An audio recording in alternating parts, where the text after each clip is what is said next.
ಮೈಸೂರು ನಗರದ ಅವಿಲಾ ಕಾನ್ವೆಂಟ್ನಲ್ಲಿ 2023-24ನೇ ಸಾಲಿನಲ್ಲಿ ಎಸ್ಎಸ್ಎಲ್ಸಿಯಲ್ಲಿ ಹೆಚ್ಚು ಅಂಕವನ್ನು ಪಡೆದಂತಹ 92 ವಿದ್ಯಾರ್ಥಿಗಳಲ್ಲಿ 91 ವಿದ್ಯಾರ್ಥಿಗಳು ತೇರ್ಗಡೆಯಾಗಿದ್ದು, ಅದರಲ್ಲೂ ವಿಶೇಷವಾಗಿ 31 ವಿದ್ಯಾರ್ಥಿಗಳು ಅತ್ಯುತ್ತಮವಾದ ಅಂಕವನ್ನು ಗಳಿಸಿದ್ದು, 3 ವಿದ್ಯಾರ್ಥಿಗಳು ಡಿಸ್ಟಿಂಕ್ಷನ್ನಲ್ಲಿ ತೇರ್ಗಡೆಯಾಗಿರುತ್ತಾರೆ. ಅಂತಹ ವಿದ್ಯಾರ್ಥಿಗಳಿಗೆ ಅಭಿನಂದನೆ ಸಲ್ಲಿಸುವ ಸಲುವಾಗಿ ಹಾಗೂ ಅತ್ಯುತ್ತಮವಾಗಿ ಪೂರ್ಣ ಪ್ರಮಾಣದ ಫಲಿತಾಂಶಕ್ಕೆ ಶ್ರಮಿಸಿರುವ ಶಿಕ್ಷಕರಿಗೆ, ಶಾಲಾ ಸಿಬ್ಬಂದಿ ವರ್ಗದವರಿಗೆ ಹಾಗೂ ಎಲ್ಲ ಶಿಕ್ಷಕ ವರ್ಗದವರನ್ನು ಅಭಿನಂದಿಸಬೇಕಾದ ಹಿನ್ನೆಲೆಯಲ್ಲಿ ಮೈಸೂರು ದಕ್ಷಿಣ ವಲಯ ಕ್ಷೇತ್ರ ಶಿಕ್ಷಣಾಧಿಕಾರಿ ರಾಜು ಅಭಿನಂದಿಸಿದ್ದಾರೆ. ಇದೇ ಸಂದರ್ಭದಲ್ಲಿ ಶಾಲೆಯ ಮ್ಯಾನೇಜ್ಮೆಂಟ್ ಆದ ಸಿಸ್ಟರ್ ರಶ್ಮಿ ಹಾಗೂ sister Marcelita, sister Joy, sister Veena, sister Aruna ಹಾಗೂ ಇನ್ನಿತರ ಶಾಲಾ ಸಿಬ್ಬಂದಿ ಮತ್ತು ವಿದ್ಯಾರ್ಥಿಗಳು ಭಾಗವಹಿಸಿದ್ದರು. ಈ ದಿನ ಅವಿಲಾ ಕಾನ್ವೆಂಟ್ ಇಲ್ಲಿ 2023-24ನೇ ಸಾಲಿನಲ್ಲಿ SSLC ಫಲಿತಾಂಶದಲ್ಲಿ ಅತಿ ಹೆಚ್ಚು ಅಂಕಗಳನ್ನು ಪಡೆದಂಥ ಮಕ್ಕಳುಗಳಿಗೆ ಒಂದು ಅಭಿನಂದನಾ ಸಮಾರಂಭವನ್ನು ಇಟ್ಕೊಂಡಿದ್ರು.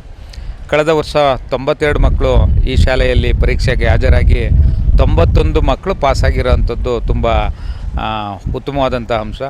ಫಲಿತಾಂಶದಲ್ಲಿ ಗುಣಾತ್ಮಕವಾದ ಫಲಿತಾಂಶವನ್ನು ಪಡ್ಕೊಂಡು 91 ಮಕ್ಕಳಲ್ಲಿ 38 ಮಕ್ಕಳು ಟಾಪರ್ಸ್ ಆಗಿದ್ದಾರೆ. ಅದರಲ್ಲಿ 3 ಮಕ್ಕಳು ಡಿಸ್ಟಿಂಕ್ಷನನ್ನು ಕೂಡ ತಗೊಂಡಿದ್ದಾರೆ. ಅಷ್ಟೇ ಅಲ್ಲದೆ ಗಣಿತದಲ್ಲಿ 100ಕ್ಕೆ 100ರಷ್ಟು ಮತ್ತು ಹಿಂದಿಯಲ್ಲಿ 100ಕ್ಕೆ 100ರಷ್ಟು, ಸಮಾಜ ವಿಜ್ಞಾನದಲ್ಲಿ 100ಕ್ಕೆ 100 ಅಂಕ ಪಡೆದಂಥ ವಿದ್ಯಾರ್ಥಿಗಳನ್ನು ಕೂಡ ಸನ್ಮಾನಿಸೋಂಥ, ಅಭಿನಂದಿಸೋಂಥ ಕಾರ್ಯಕ್ರಮವನ್ನು ಈ ಶಾಲೆಯ ಮ್ಯಾನೇಜ್ಮೆಂಟ್ ಅವರು, ಮುಖ್ಯ ಶಿಕ್ಷಕಿಯಾದಂಥ ವೀಣಾ ಸಿಸ್ಟರ್ ಅವರು, ರಶ್ಮಿ ಸಿಸ್ಟರ್ ಅವರು ಹಮ್ಮಿಕೊಂಡಿದ್ರು. ಹಾಗೆ ಎಲ್ಲ ಪೋಷಕರು ಕೂಡ ಇದ್ದದ್ದು, ಮಕ್ಕಳು ಕೂಡ ಇದ್ದಂಥದ್ದು. ಆ ಮಕ್ಕಳಿಗೆ ಒಂದು ಅಭಿನಂದನೆ ಸಲ್ಲಿಸಿ ಆ ಮಕ್ಕಳಲ್ಲೂ ಕೂಡ ಯಾವ ರೀತಿ ಹೆಚ್ಚು ಅಂಕ ಪಡ್ಕೊಳ್ಳಿಕ್ಕೆ ಶ್ರಮವನ್ನು ವಹಿಸಬೇಕು, ಯಾವ ರೀತಿ ವ್ಯಾಸಂಗ ಮಾಡಬೇಕು ಅನ್ನೋದನ್ನು ಕೂಡ ಮಕ್ಕಳಿಗೆ, ಈಗಿನ ಪ್ರಸ್ತುತ ಇರೋಂಥ ಮಕ್ಕಳಿಗೆ ತಿಳಿಸ್ಕೊಟ್ಟಿದ್ರು.